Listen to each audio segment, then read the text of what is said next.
Антон Павлович Чехов, толстый и тонкий. На вокзале Николаевской железной дороги встретились два приятеля. Один толстый, другой тонкий. Толстый только что пообедал на вокзале, и губы его, подернутые маслом, лоснились, словно спелые вишни. Пахло от него херосом и флёр-д'оранжем. Тонкий же только что вышел из вагона и был навьючен чемоданами, узлами и картонками. Пахло от него ветчиной и кофейной гущей. Из-за спины его выглядывала худенькая женщина с длинным подбородком, его жена, и высокий гимназист с прищуренным глазом, его сын. «Портфирий!» — воскликнул Толстый. «Ты ли это, голубчик мой? Сколько зим, сколько лет!» «Батюшки!» — изумился Тонкий. «Миша, друг детства, откуда вот ты тут взялся?» Приятели троекратно облобызались и устремили друг на друга глаза, полные слез. Оба были приятно ошеломлены. «Ну, погляди же на меня!» — воскликнул Тонкий после лобызания. «Такой же красавец, как и был, такой же душонок и щеголь!» «Ах, ну, Господи, ну что же ты, богат, женат?»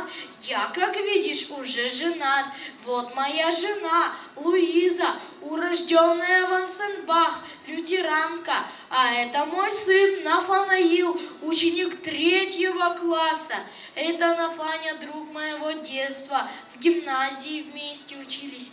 Нафанаил немного подумал и снял фуражку.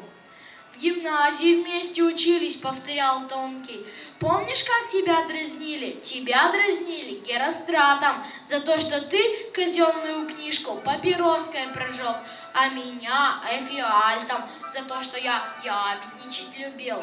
Хо-хо-хо, детьми были. Не бойся, Нафаня, подойди поближе. А это вот жена моя, урожденная Ванценбах, лютеранка». Нафанаил немного подумал и спрятался за спину отца. «Ну, как живешь, друг?» — спросил Толстый. «Служил где? Дослужился?» «Служу, милый мой, служу коллежским асессором уже 2-й год. И Станислава имею. Жалование плохое, ну да бог с ним, пробираемся кое-как. Жена уроки музыки дает. Я приватно из дерева портсигары делаю. Отличные портсигары. По рублю за штуку продаю. А кто берет 10 или более, тому, понимаешь, уступка. Ну ничего, пробавляемся кое-как. Служил, знаешь, в департаменте, а сейчас сюда переведен, стал начальником по тому же ведомству. Здесь служить буду. Но ты как, небось уже статский, а?» «Нет, милый мой, поднимай повыше. Я уже до тайного дослужился. 2 звезды имею». Тонкий вдруг побледнел, окаменел, съежился, сгорбился, но вскоре лицо его искривилось во все стороны широчайшей улыбкой. Казалось, что из глаз и лица его посыпались искры. Длинный подбородок его жены стал еще длиннее. Нафанаил вытянулся во фунт и застегнул все пуговицы на своем мундире.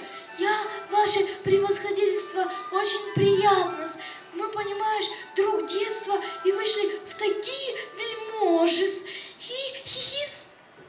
«Ну, полно!» — поморщился Толстый. «Для чего тут этот тон? Мы же с тобой друзья детства, и к чему тут это чинопочитание?» «Ну, полно!» — поморщился Тонкий. «Что вы глоток, милостивое превосходительство вашего внимания, словно глоток живительной влаги.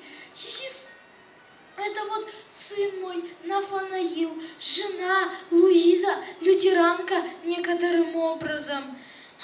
Толстый хотел было бы что-нибудь возразить, но на лице у Тонкого было столько благоговения, сладости и почтительной кислоты, что тайного советника стошнило. Он отвернулся от Тонкого и подал ему руку на прощание. Тонкий же пожал 3 пальца, поклонился во все туловище и захихикал, как китаец. Хи-хи-хи-хи. Жена его улыбнулась, Нафанаил шаркнул ногой и уронил фуражку. Все трое были приятно ошеломлены.